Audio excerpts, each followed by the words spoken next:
Assalamualaikum warahmatullahi wabarakatuh. Perkenalkan, nama saya Nur Isnaini, NPM 0620015301 dari kelas 3A, Prodi Kesehatan Masyarakat, Fakultas Ilmu Kesehatan, Universitas Pekalongan. Pada video kali ini, saya ingin menjelaskan tentang waterborne disease.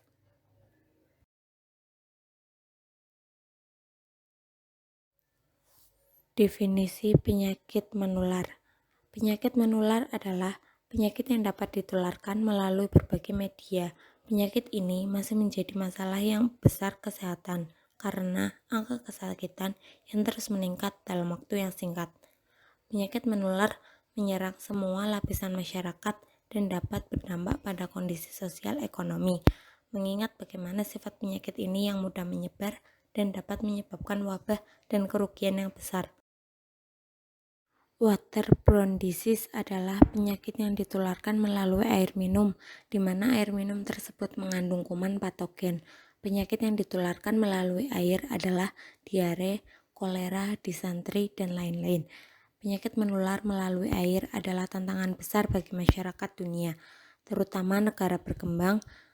Menurut WHO dan UNICEF, diperkirakan 80% penyakit dan kematian diakibatkan oleh penyakit menular melalui air. 88% penyakit menular melalui air disebabkan oleh kebersihan sanitasi dan bagaimana kondisi sumber air yang dikonsumsi, yang biasanya dalam keadaan yang tidak aman. Penyakit menular melalui air disebabkan oleh pencemaran air limbah kimia dan polusi industri, seperti tingkat nitrat yang tinggi dan adanya logam berat yang ada di sumber air dari pabrik dan pertanian. Terkontaminasi oleh bakteri, virus, dan parasit penyebab penyakit yang dibawa oleh hewan dan kotoran manusia. Salah satu contoh waterborne disease adalah penyakit menular disentri atau diare darah. Disentri adalah penyakit endemis Indonesia dan juga merupakan penyakit potensial kejadian luar biasa yang sering disertai dengan kematian.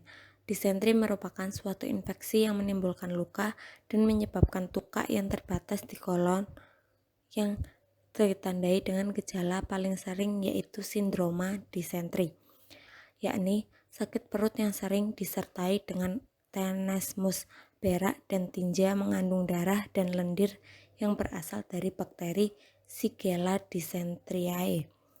Adanya darah pada tinja adalah bukti bahwa kuman penyebab disentri berhasil menembus dinding kolon dan bersarang di bawahnya sehingga terjadi diare yang disertai pendarahan. Penyebaran penyakit disentri. 1. Person atau orang, yaitu orang yang mudah terpapar penyakit disentri.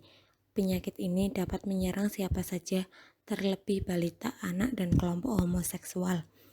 2.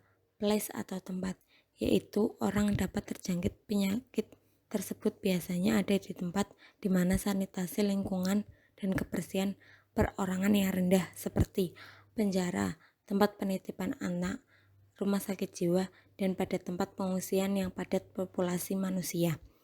3. Time atau waktu, yaitu gejala akan muncul 1-2 hari setelah terinfeksi dan penyakit disentri dapat berlangsung selama 5-7 hari.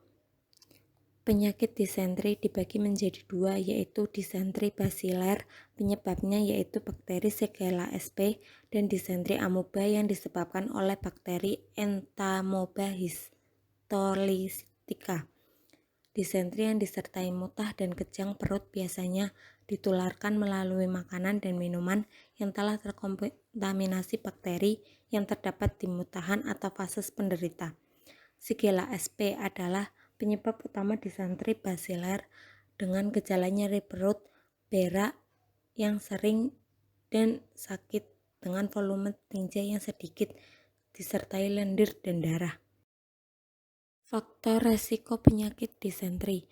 Kebersihan diri yang kurang seperti tidak mencuci tangan sebelum makan dan buang air besar, menyentuh benda yang telah terkontaminasi oleh bakteri atau parasit penyebab disentri yang masuk ke mulut, makanan dan air yang telah terkontaminasi kotoran manusia. Distribusi frekuensi penyakit disentri di Indonesia. Menurut data Kementerian Kesehatan pada tahun 2015, penyakit disentri mengalami lonjakan 18 kali.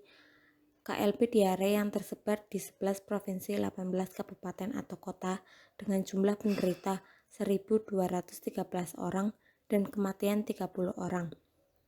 Angka kesakitan nasional hasil survei morbiditas diare tahun 2016 yakni masih sebesar 214 per 1000 penduduk. Diperkirakan jumlah penderita penyakit disentri di fasilitas kesehatan sebanyak 5.097.247 orang. Sedangkan jumlah penderita diare di fasilitas kesehatan adalah 4.017.861 orang atau 78,33%. Pencegahan penyakit disentri. Mencuci tangan dengan sabun setelah keluar dari kamar kecil dan sebelum menyentuh makanan. Mengonsumsi air minum yang sudah dimasak. Tidak memakan sayuran, ikan dan daging mentah atau setengah matang. Mencuci sayuran dengan bersih sebelum dimasak. Mencuci dengan bersih buah-buahan yang akan dikonsumsi. Selalu menjaga kebersihan tangan dengan mencuci tangan secara teratur dan menggunting kuku. Mencuci alat makan dan alat minum dengan menggunakan sabun dan dikeringkan dengan udara. Mencuci dengan bersih alat makan minum bayi atau anak-anak dan merendam dengan air mendidih sebelum digunakan.